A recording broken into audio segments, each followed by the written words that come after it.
Hey, Shalom, Shalom. Call all Yahweh Shem Yamshai, Bahashem Waharakak, Wadash Brakatah. Double honors to the apostles, elders, and bishops of GMS who rule well, who teach well. Salutations to the whole elect. GMS Arkansas come with this short little read lesson. This was a day ago. An article by Charlie Jones. Okay, it's Civil War fear grows as heavy armed far left militants take over the streets of Caracas. It says fears that the civil war could erupt in Venezuela are growing after the heavily armed far-left militants took over the streets of Caracas and the military were seen deserting their posts. Interim President Delcy Rodriguez is walking a tightrope, an expert has warned, as she tries to balance hardliners within the government in Venezuela and a looming threat of further U.S. intervention. She already probably down with them. That's why they put her up there. She's probably a puppet for them, inside puppet. She's probably going to let them come on in. But the military, this is like a martial law situation where the military take over for the government. And that's the situation you have now, because this is these people's lives, bro. Babylon the Great has went and just went and bullied these people and just going in there to take what they got. It says collectivos, a far left heavy armed militant, are on the streets of Caracas and the tensions in the country are sky high. Gunfire erupted last night near the presidential palace, although Venezuela Ministry of Communications and Information later claimed that the police were firing at drones that were flying without permission. It comes after Maduro confronted a protester who was incarcerated by his regime and gave a shocking remark to a judge. It says, speaking to the Express U.S., Pedro Garmendia, the director of Pinafore Group, the geopolitical risk, the strategic intelligence advisory firm, was expertise on Venezuela, said they are armed and very powerful guns and have been controlling the streets ever since Maduro was taken. In the past, when things got difficult for Chavismo, it's been the collectivos that kept power. These are some probably heavy militant people. It is telling that the army haven't taken control of the country. For instance, there is the La Carlota airfield in the middle of the city, a military base targeted by the United States, and has been deserted by the military. All that was left was a bus blocking the runway. Although Rodriguez is now president, there are figures of government who might not support her. Garmendia added, there's a Venezuelan writer who says countries don't have a rock bottom, thing could always get worse. I'm speculating, but we could see a coup d'etat in Venezuela, someone taking advantage of the chaos. And as always, the United States want to be the main one to take advantage of the chaos on the back end. The powerful Interior Minister, Diosdado Cabello, is a central figure in the country's military apparatus. Reports on the ground suggest that he has been rallying senior regime figures to resist U.S. influence, which he should. In the measure to the U.S., he warned that those behind the raid will regret it for the rest of their lives. Some hard words there. It says in the voice message allegedly sent to military personnel, he said, these rats attacked and they are going to regret it for the rest of their lives. Let's reorganize now, access where the attacks were, the damage we have, keep moving forward, always unite, let's push ahead.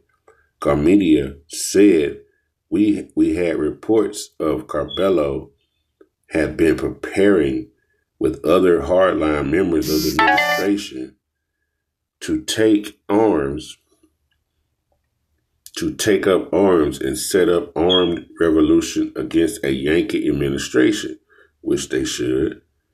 It says it has been yet, but the collectivos taking the streets of the army retreating is very telling of the current situation developing.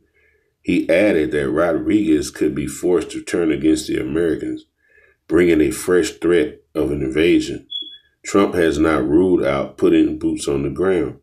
It comes after fans view disappointment disturbed over Ana Navarro's Merito's comments. You see that?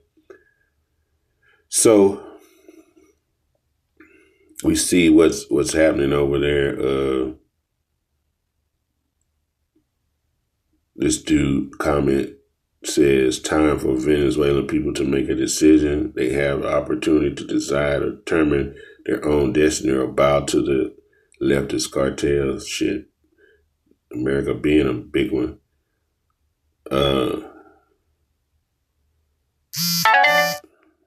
Okay. Who knows? Everybody in bed together. You know. DJ got everybody bought off. They in bed. It says, if you look in the scriptures,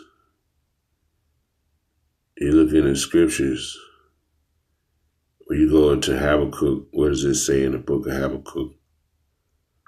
Habakkuk 2 and 5, it says, yeah, also, because they transgress by wine, he is a proud man.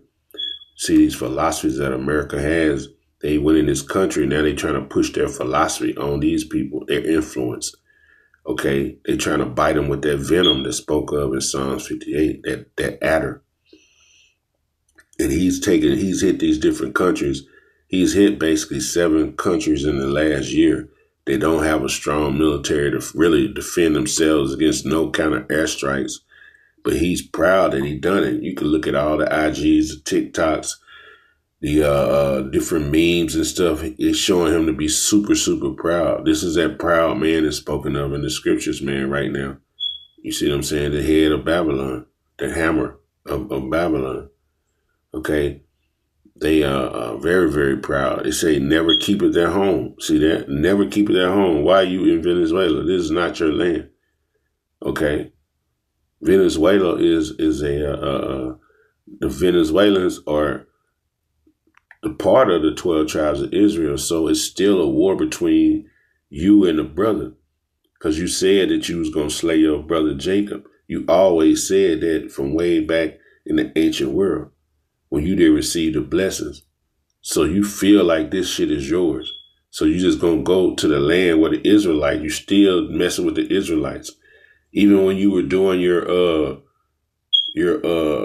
having the police the streets up here in America, you were in the big cities where predominantly the Edomites live. I mean, not the Edomites, the Israelites. You were attacking the Israelites. Okay? Now you in Venezuela, which is an Israelite. And we understand why you're trying to attack them. Because when you go in Deuteronomy, one of the blessings was Deuteronomy 33 and 24. It says, and of Asher, he said, let Asher be blessed with children. Let him be acceptable to his brethren. And they nobody. We don't have no problem with Venezuela. You ain't never known Venezuela have no problem with nobody. It says, but let him dip his foot in oil. See, that's a prophecy. So Venezuela, when you really look at it, they have one of the largest oil deposits in the whole world. The Western Hemisphere, for sure. Them in that area, or Brazil connects to them right in there. They have 161 metric tons of gold somewhere in that country. They want that. They have other minerals, high-level minerals. They have uranium there. They want that. They want all of it. So they finna try to bring in Chevron and all these different companies and try to drill and take these people resources, bro. And set up military, set up these posts and straight up take it. That's how they did in Kuwait. That's how they did in Iraq. You see what I'm saying? And they always go where people ain't got no military. Notice they don't never shoot They don't never go where the Edomites, their own Edomites, got stuff and go in and take. They ain't never went into Canada and just took shit. They ain't never went into France. They ain't never went into Russia. You see what I'm saying? The influence of them let it talk to Ukraine. Well, let's talk. Let us bring stuff in to help y'all. That was all. They never ever. They always going against the Israelites. Even in Africa, when they bombed Nigeria, there's a lot of Israelites there. Okay, what was it? Burkina Faso. They want to go in there. There's gold over there. Niger. They go. They want to go in Mali. They want to go in all four sides. North, south, east, and west, and then get the gold out of there. Get the minerals from those Israelites. Those are Israelite people in that land, bro. So this is the devil, man. He says, enlarges his desires as hell and is as death. Because when he go there, what's going to happen? Death coming to the people. When he show up, somebody finna die, man. That's just what it is with the devil, bro. It cannot be satisfied. See, it cannot be satisfied. And he's not going to be able to take none of that with him when the Lord kill him. But enlarges unto him all nations, gather up unto him all nations, and heap unto him all people. So they just going straight bullying this country that has really no air force to defend themselves. They just got ground troops. You know what I'm saying? And it's going to get messy. And that's what they want. That chaos in that land. And it says somebody is going to benefit from the chaos. And number one, who is it? Babylon the Great. Okay, that's who's going to basically take up. See what I'm saying? Shall not all these take up a proverb against him and a taunting proverb against him and say, woe to him that increases that which is not his. You see that destruction be to him. He coming in taking everything that ain't his. That shit do not belong to Esau, Edom. But they just come in and take what they want. It says, unto him that ladeth himself thick clay. So America is in debt, trillions and trillions of dollars, like 38 to probably like 42 trillion right now. And they ain't doing it to try to knock their debt down. They trying to put money in their own pocket and get all the resources of the world and all the money and leave you crippled. Okay, that's what they doing. Okay, they don't care.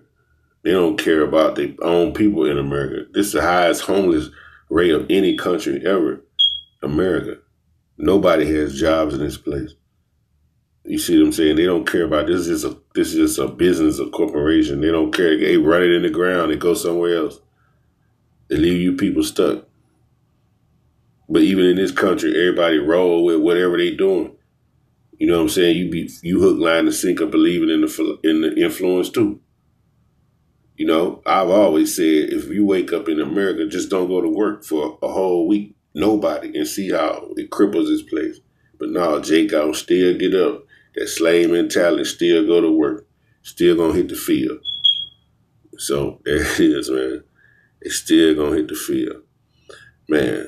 So, hey, man, with that, man, I hope this lesson was edifying to the election of Israel. I want to give all praise, honor, and glory to Yahweh, Bahashem, Yahweh Shai, Bahashem, Wahar, Rakha, Kodash.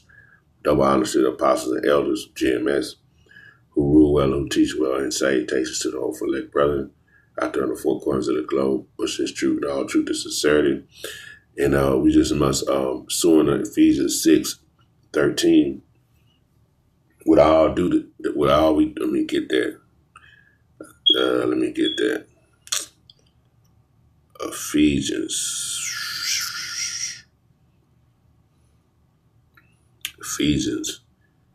So 11 verse, it says, put on the whole armor of the Most High, meaning this word.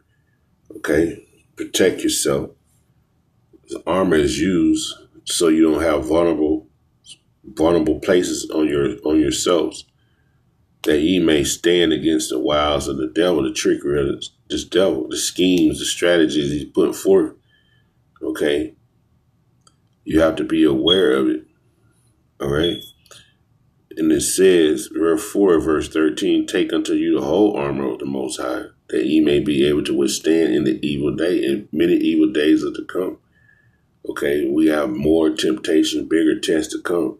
Having done all, meaning what you've obeyed, you've been obedient, you obeyed the word, you prayed, you've strengthened your faith. You see what I'm saying? And you've done all that. Be as faithful and righteous as you can. You want to do it to stand when you'll be able to be stand firm and fixed. You won't be able to be moved, putting yourself irremovable through the spirit and power of Yahweh Shem Yahushua. Because this devil is coming with a lot of temptations and persecutions, man. This is persecution on the tribe of Asher, bro. So these people gonna, defend themselves the best way they can, even though as they outnumbered by what the military might and the strength. May Yahweh Shem Yahushua give them strength, man. This is our brothers. You see what I'm saying? This is our brother Asher, man. And Esau is coming against him. So, man, I just hope this lesson was edifying to the election of Israel. Shalom.